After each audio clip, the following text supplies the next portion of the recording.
And now, ladies and gentlemen, introducing first, fighting out of the blue corner, wearing red with black, weighing 118 pounds, with a professional records of 2 wins, 5 losses, and 1 bout even. From Catmonon, Esperanza, Agusan del Sur, ladies and gentlemen, Jericho Tanate.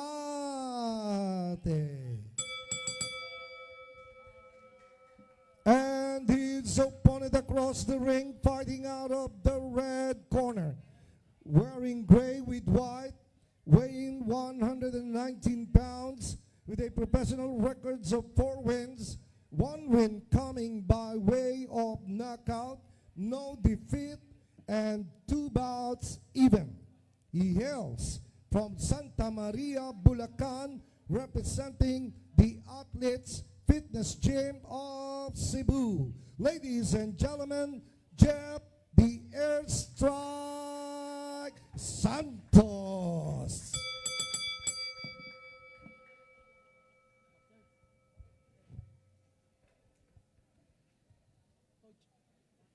Ninth bout of this fight card, UKC showdown.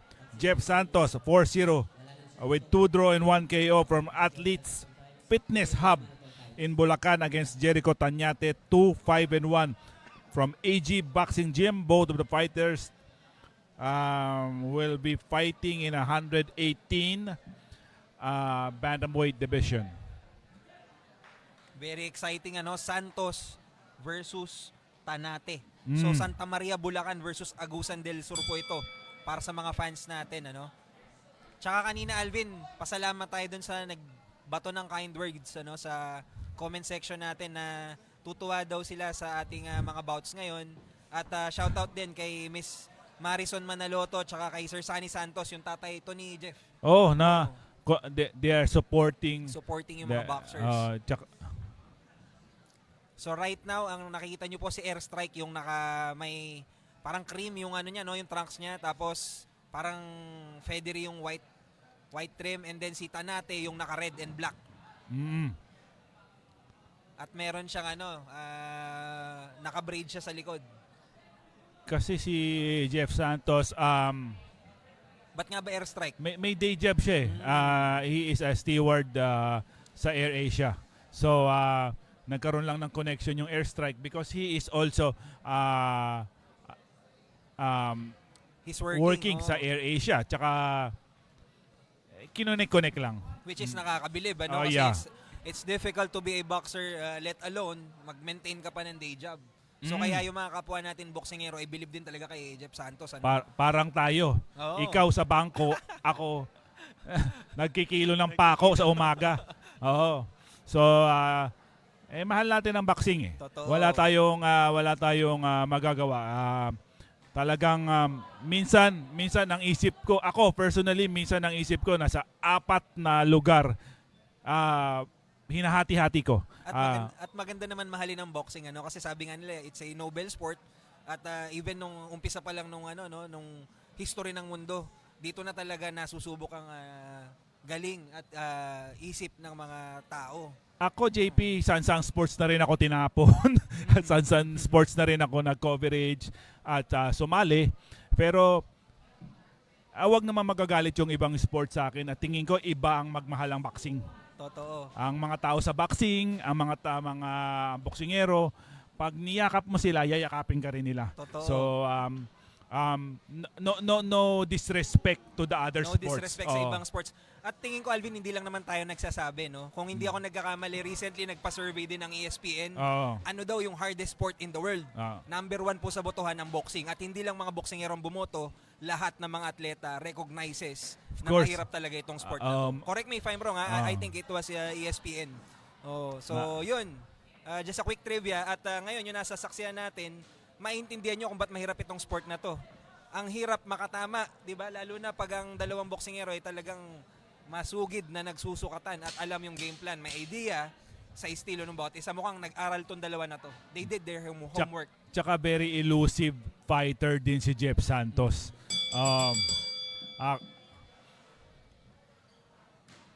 end of round number 1 of a scheduled 6-round affair in a bantamweight division. Jeff Santos, who is wearing the light brown on the red corner against Jericho Tañate from AG Boxing Gym of Agusan del Sur.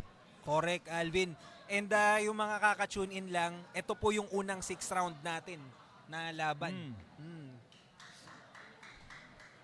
Hindi, kanina may Nico Ramos tayo kanina. Nico Ramos. Kasi may sumingit na 6 rounds. Pangalawa pala ito. Pangalawa. Then eventually yung night session natin, nandun na yung Paangat mga na ng paangat 8, 10, and 6 and everything. So we're going round number 2, scheduled 6-round affair. Exciting.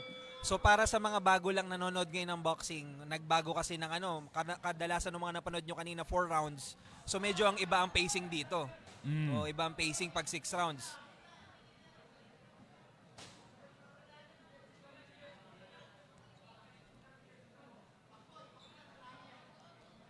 Si Jeff, nagano siya, kinall out niya yung kanyang opponent. Meron na ata siyang naramdaman sa likod ng ulo na tama.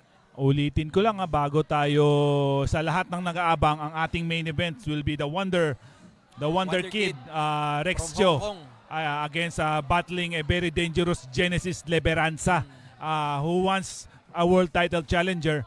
Sila po ay maglalaban sa bakanting IBF Pan-Pacific Bantamweight Division. At saka yung ating co-main event is for the WBF Australasian flyweight title. Itong belt na to ay bakante also. Nakatama si Tañate doon. Raymond Poon of Hong Kong, China will battle Enrique Magsalin mamaya for the WBF Australasia flyweight title. Okay, may binrake ulit sila. Jeff Santos was directed sa neutral corner. Ayan, back in action na tayo, guys. Uy, nakapagpatama si Jeff Santos doon ng kanan. He tried to throw sa body pero mukhang hindi tumama yung pangalawa. Oops. Yung overhand ang tumatama sa likod ng yun yung yeah, reklamo definitely. kanina ni Jeff. Oh. Kung narinig nyo dyan sa inyong mga cellphone, sa inyong TV, yung narinig nyo lumagotok ay yung patama ni Jeff Santos sa katawan ni Tañate. Tingnan natin kung makakabalik siya. Si Tañate also kung marireturn niya yung favor. Another one for Jeff Santos sa body. Jeff Santos tried to throw an uppercut pero yung huli ay hindi tumama. Papasalamat tayo sa libo-libong viewers na nanonood ngayon. Maraming salamat at meron pa tayong panghapon na session. 280 to yung active ngayon. Dagdagan pa natin yan, guys. I-like and share nyo yung video. Pwedeng gawin natin mga 2 million. 2 million. Biruin mo, 20 plus bouts. Bouts. Pro bouts talagang. Saan ka makakita free entrance? And hindi to mga basta-bastang laban.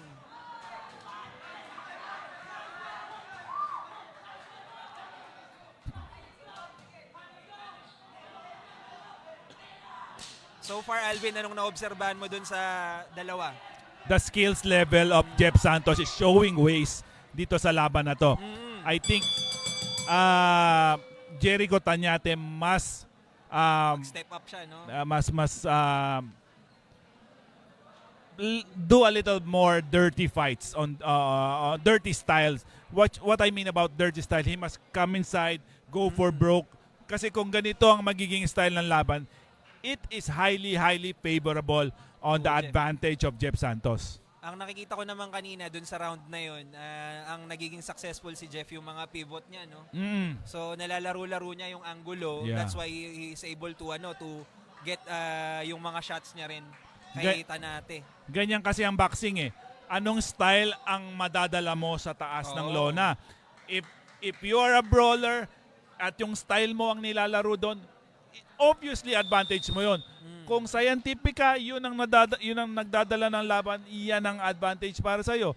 But this time, I think Jeff Santos is gaining advantage at least hanggang dun sa natapos na round.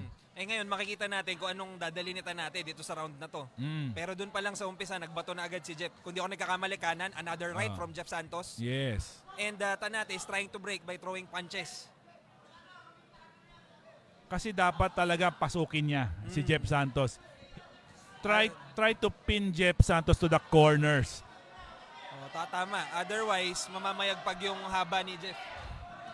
Alam mo, partner, ito lang obserbasyon ko. Pag hindi tinitigil ng referee yung laban, hindi ka pwede mag-complain eh. Oo. Hindi mo pwede turuan yung referee na ito ang dapat mong gawin. You must continue to fight and protect yourself at all time. Pag hindi niya nakitang sinusuntok sa likod, hindi ka pwede mag-complain. Correct. Kasi ang trabaho ng boksingero, lumaban. Correct. At hindi kausapin yung referee.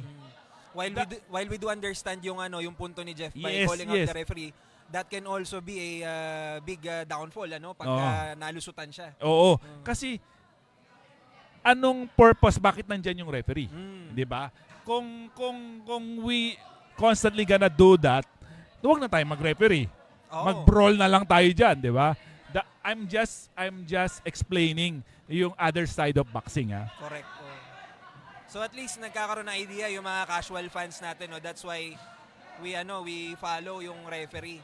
Kasi ang hirap na makipag-boxing eh. Oo. Tapos sasabayan mo pa nung pag-referee, medyo delikado din 'yun. Example, JP, you're trying to complain too much.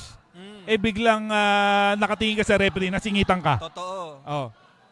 So, while we do understand yung sinasabi ni Jeff, also he wants to protect himself. Oo. That can also be baka gawing opening. Oh yes, Ni of Tanate course. kasi nakikita Definitely. niya nadidistract eh. Definitely. Pero so far nakikita natin kay Jeff naman composed eh. So, let's see if he can continue that momentum. Tsaka yung mga clinches, yung distansya, nakukuha ni Jeff eh. Kailangan siguro. Si Tanate, parang ang mga patama niya yung gigil lang. Oh.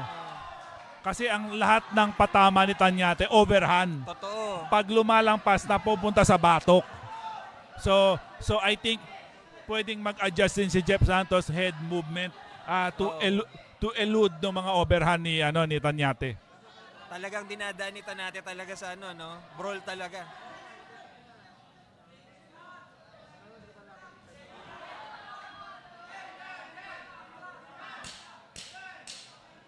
Last 10 seconds.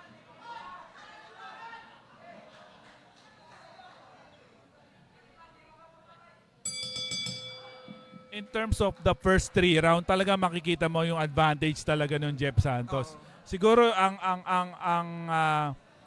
may konting adjustment na lang on focus kasi hindi talaga pwedeng you just gonna sort out for the referee every now and then. Focus ka lang and try to make an adjustment on regarding sa mga patamang binibitawan ni Tañate. So sa kay Tañate naman, I think he is doing all he can to give Jeff Santos a hard way of kaso talagang minsan yung overhand niya pumapasok sa batok eh. So I think meron ding factor yung referee na tignan yung mga suntok ni Tañate, and then siya na rin pwede magkusa on regarding that. Correct. Para wala nang discussion sa loob ng So far, yung nakikita natin nagiging susi ni Jeff yung yung control niya sa laban, distansya, pinakakapakita niya lang ulit. At si si Tanate, ang tinatry niyang i-implement dito, yung brawl talaga. Tinatry niya siguro basagin yung yung focus. Pero yung mga patama ni Jeff talaga, maririnig mo yung tunog eh. Ayun makikita mo talaga meron siya talagang sumusuntok talaga siya sa back of the head. So, kaya may pinanggagalingan yung yung reklamo ni Jeff. Kaya dapat laser sharp din yung third man in the ring to see that instant. Kung maya nangyayari na yan, kailangan you give a fair warning para medyo nasa isip din rin ng kalaban na baka pagbigyan na naman ako ng isang warning, baka na naman.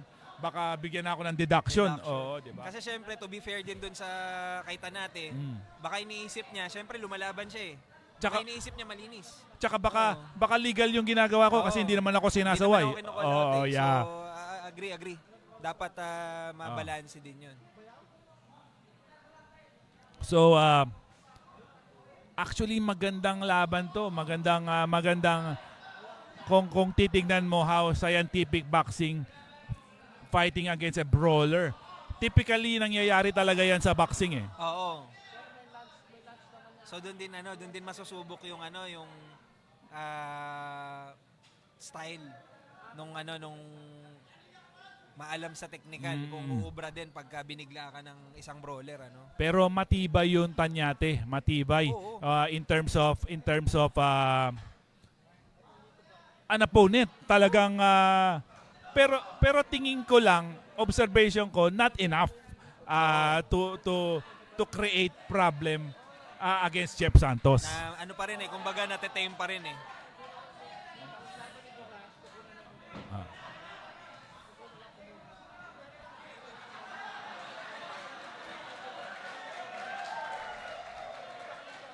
Talagang it create colors talaga sa boxing. Talagang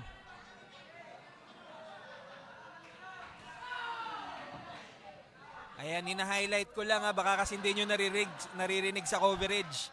Talagang rinig ang tunog ng mga patama ni Santos. So, ang gusto lang din namin sabihin doon ni Alvin, talagang matibay si Tanate. No? Matibay. Actually, kahit 8 rounds to, talagang ko, tatagal to eh. Sa karaniwang boksingero na hindi kondisyon, baka isang mga ganong klaseng patama pa lang tapos na. Tsaka yan ang mga boxer that would gauge your willingness. Oo. Kasi kung sa mga ganyang boxer mairita ka at aayaw ka na, medyo may problema, huwag ka na magboxing. Correct. Pero nakita mo yung composure ng Jeff Santos tuloy-tuloy lang. On trying to dictate the fight, yung style niyang gusto niyang dalhin, going to round number 5. Very interesting matchup. So this is round 5, guys. This is scheduled for 6. So yung mapapanood nyo, this is round 5. Round 5 of a schedule. This is round 5. So meron pa tayong 2 remaining rounds.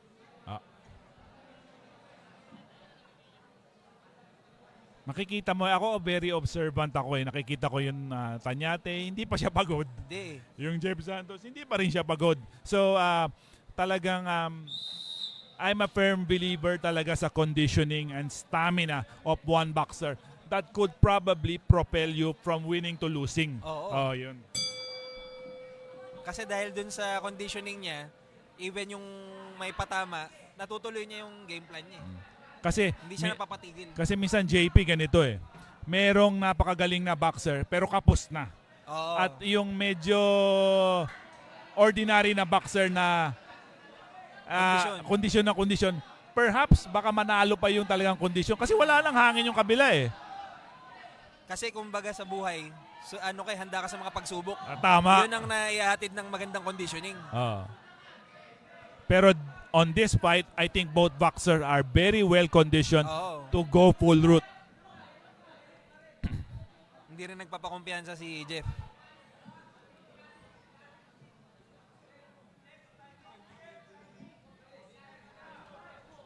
Alam mo nung last time yata parang ang nangyari kay Jeff draw Yung huling laban niya if I'm not mistaken. Oo.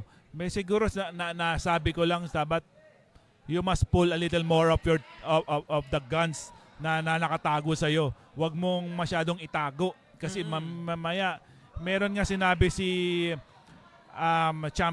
Nonito Donaire sa kanyang experience doon sa isa sa mga championship na laban niya. Sabi niya, minsan I hold up trigger Minsan hindi ko pinakakawalan dapat yung mga dapat pakawalan.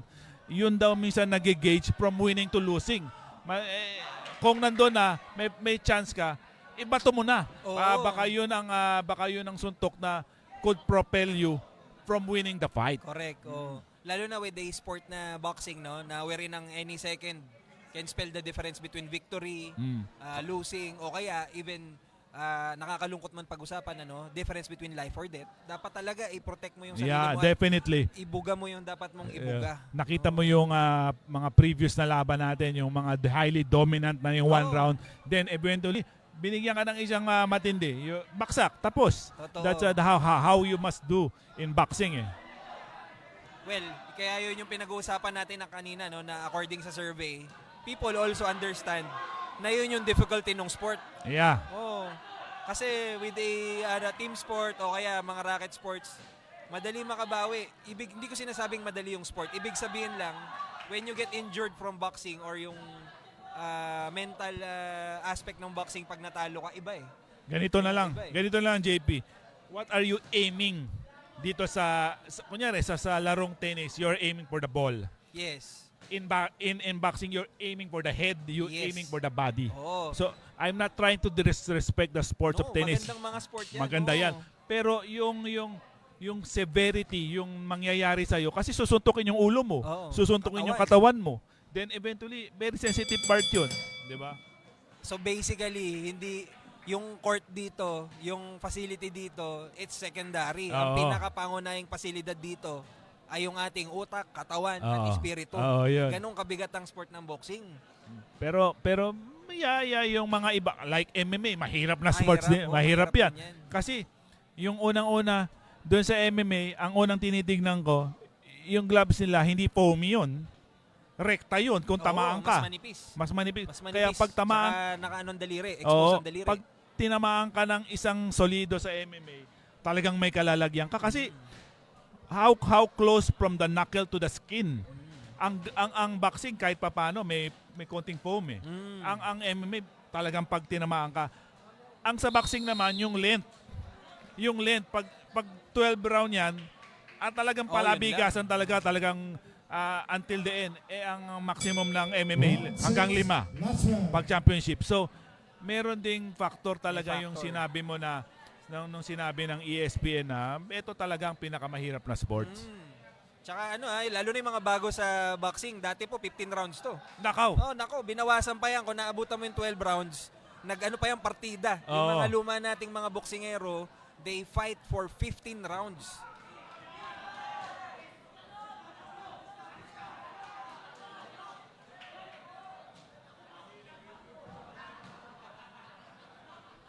Round number 6 na to. Number 6 na to. Final round. This is the final round.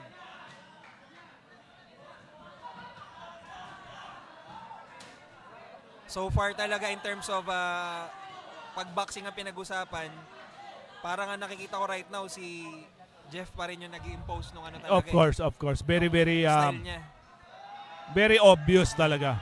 So yun yung magiging exciting dito kung paano gagawin ni Tanate sa natitira niyang oras. Tsaka kung paano mo kukunin yung round. Paano mo kukunin yung laban kay Jeff Santos knowing that he has a distinct advantage dito sa laban na to.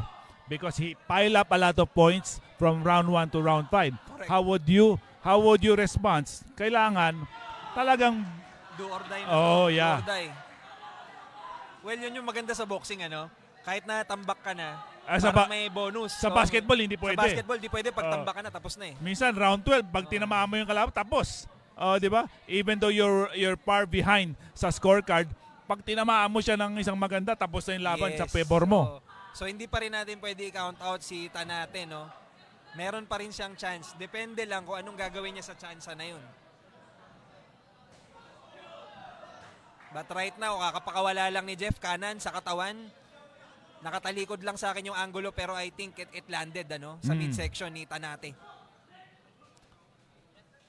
Again, this event is been given to us by UKC Promotion headed by Ma'am Kukoy Alorde and with our cooperation with RCT Hong Kong Boxing Stable and of course with Elorde TV with Sir Marty Elorde also. And also, presente dito sa atin ng PCSO.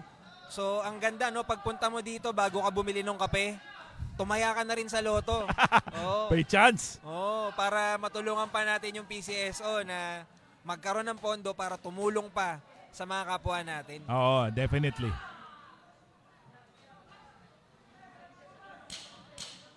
Last 10 seconds. Tingnan natin kung anong gagawin ni Tanate doon sa last 10 seconds niya. Mapapabilib ka rin talaga eh. Hindi siya sumusuko. Exciting Exciting fight. Ah, ano kaya yung pinag-uusapan nila after the fight? Siguro they're trying to recognize the effort of Oo. both boxers dito sa laban na to. Iba yung iba yung pride eh pag yung naibigay mo yung best mo regardless of the yung magiging resulta. I think nasa halfway through na tayo ng coverage natin. Papasalamat tayo sa mga nanonood sa Elorde TV, nanood pumunta rito to enjoy a good boxing event. Sabi ko nga, bigay sa atin ng UKC promotion. Correct.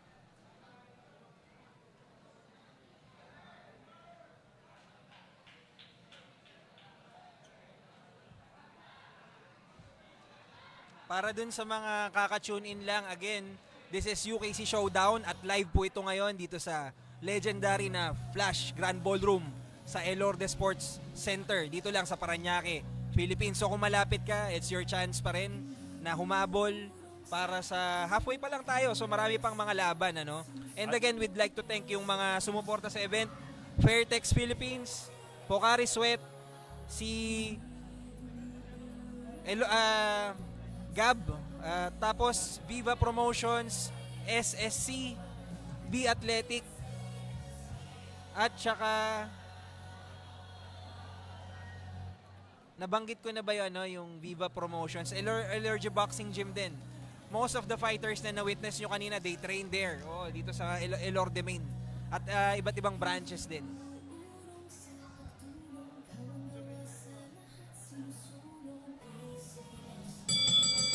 And now, ladies and gentlemen, after 6 rounds of boxing, we go to the scorecards. Sylvester Abaiza scores about 59-55. Noel Ducat scores about 59-55. Donald Guelias finds it 59-55. All to the winner by unanimous decision, the airstrike, J.